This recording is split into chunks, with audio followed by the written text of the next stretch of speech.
তো আজকে আমরা দেখব যে বাড়িতে খুব সহজেই গ্রোয়ার ফিড কিভাবে তৈরি করা যায়। গ্রোয়ার ফিড আপনার মুরগির 5 সপ্তাহ বয়সের পর থেকে আপনারা দিতে পারেন, মানে 35 দিনের পর থেকেই আপনারা এই ফিডটা খাওয়াতে পারেন।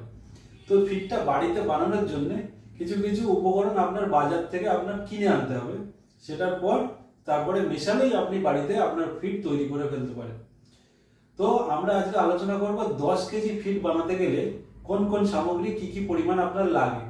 এইবার যদি 10 কেজি যার বেশি লাগবে সে এই হিসাব করে আপনার বাজার থেকে বেশি বেশি জিনিস কিনে আনলেই ফিড তৈরি করতে পারবে। তো 10 কেজি ফিডের আপনার তৈরি করতে গেলে প্রথমে যে উপকরণটা সব থেকে বেশি লাগবে সেটা হচ্ছে আপনার কিন্তু ভুট্টার গুঁড়ো।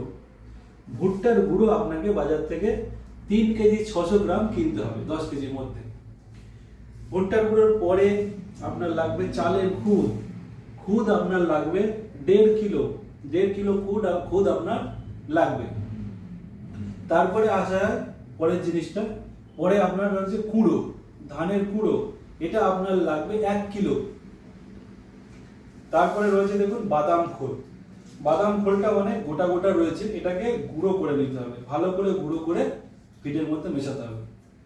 এবং সাথে রয়েছে সয়াবিন মিল। সয়াবিন মিলটা লাগবে আপনার 800 গ্রাম। এবং আরেকটা উপকরণ যেটা এখানে নেই এই মুহূর্তে, সেটা হচ্ছে শুকনো মাছ। শুকনো মাছটা মেশালে আপনার খুব ভালো হয়, সেটা আপনার পরিমাণে লাগে 600 গ্রাম। এবং তারপরে দেখুন রয়েছে আপনার মিনারেল মিক্সচার, এটা রয়েছে এগ্রিমিন ফোর্ট। এগ্রিমিন ফোর্ট ছাড়া আপনারা যদি অন্য কোম্পানিরও মিনারেল মিক্সচার আনতে পারেন তাও হবে, এটা আপনার পরিমাণে লাগবে 300 গ্রাম। সাথে রয়েছে দেখুন ওই একই দোকানে পেয়ে যাবেন যেখান থেকে এটা পাবেন, এটা রয়েছে আপনার কক্সিডিওস্ট্যাট পাউডার। এইটা লাগবে আপনার পরিমাণে খুব কম, 60 গ্রাম আপনার এই পাউডারটা লাগবে। তারপরে রয়েছে দেখুন লবণ। লবণ আপনার 10 কেজিতে 500 গ্রাম কিন্তু মেশাতে হবে। এইবার এই জিনিসগুলোকে বাড়িতে কোনো একটা শুকনো কাগজ পেতে বা প্লাস্টিক কাগজ পেতে এই জিনিসগুলোকে একসঙ্গে মিশিয়ে নিন। মিশিয়ে নিয়ে আপনারা কোনো ভালো জায়গায় শুকনো বস্তাতে স্টোর করে শুকনো জায়গায় রেখে দিন।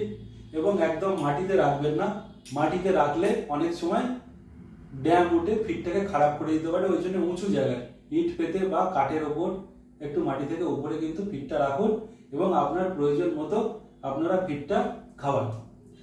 এইবার দেখা যাচ্ছে যে এই সব সামগ্রীগুলোর মধ্যে কোনো কিছু আপনার যদি নেই, বাজারে পাচ্ছেন না, তাও আপনার পরিমাণে একটু কোনোটা বেশি একটু কম দিয়ে হলেও ফিডটা আপনার বাড়িতে তৈরি করুন। এতে আপনাদের খরচটা কিন্তু কমবে, খাওয়ানোর খরচটা একটু কমবে। তো এই সবগুলো আর এই সমস্ত জিনিসগুলো পেয়ে গেলে আপনার একদম নিশ্চিন্তে খুব সুন্দর কিন্তু মুরগির বৃদ্ধিটা আপনার হবে। তো আশা করি আপনার গ্রোয়ার ফিড যেটা 35 দিন পর থেকে খাওয়ানো হয় সেটা বানানোর যে আমরা পদ্ধতি সেটা আমরা আলোচনা করলাম এবং কি কি উপকরণগুলো লাগবে সেটাও আমরা আলোচনা করলাম। আশা রাখি আমি যে সংক্ষেপে আমি বিষয়টা বোঝাতে পেরেছি। তো এই বলেই শেষ করছি। নমস্কার।